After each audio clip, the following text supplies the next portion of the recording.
Ladies and gentlemen, welcome to the channel Cloud Mafia, where you are finna build the self-confidence you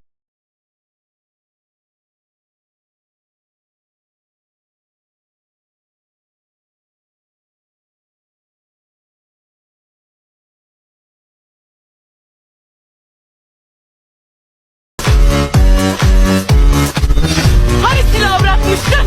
Biz seninle ne konuştuk Filoz? Congratulations, you have once again made it to criminal TikTok, and this is how you join the Italian Mafia. Step 1, either be born into an Italian family where you already know how to speak Italian, or learn how to speak Italian relatively fluently. Although a lot of members will probably still hire you if you can only speak English, it'll definitely give you a leg up if you can speak Italian. Step number 2, you're probably going to need to be the colors in the newspaper or something in between. There are a lot of light-skinned and darker-skinned Italians, but if you stand out like a sore thumb like me, probably not going to make it in. Step number 3 is do a favor for someone in the Mafia, then they might recruit you as a new recruit. In this situation, you'll do a lot of dangerous, low-reward jobs with a high chance of getting caught. If you do get caught, don't snitch. A lot of Mafia members value loyalty, so if you don't snitch, then chances are you're much more likely to get in.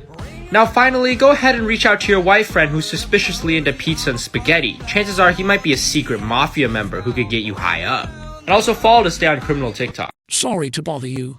If you like to join the Mafia, don't forget to subscribe to the channel. At last, wishing you a good life ahead. The FBI says he is the boss of the Genovese crime family. His family says he's an incompetent, paranoid schizophrenic. Today, Vincent the Chin Gigante went to jail in his pajamas and bathrobe, charged with conspiring with 3 other mob families to rig bids for New York City Housing Authority contracts. The agent had to knock for such a long period of time, we thought he might be trying to escape. They started to knock the door down, and then he finally came to the door in his pajamas, refused to put clothes on, so he came to the federal building and went to the arraignment in his pajamas. At FBI headquarters, Gigante was held with Peter Gotti, brother of the alleged boss of the Gambino crime family, John Gotti. 15 New York organized crime leaders allegedly received about 75% of the $192 million in contracts awarded since 1978 by the New York City Housing Authority. Prosecutors say for each window installed, the mob made about $2.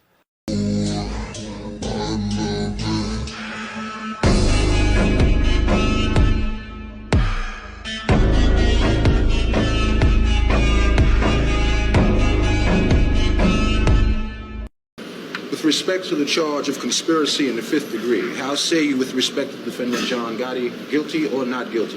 We find him not guilty.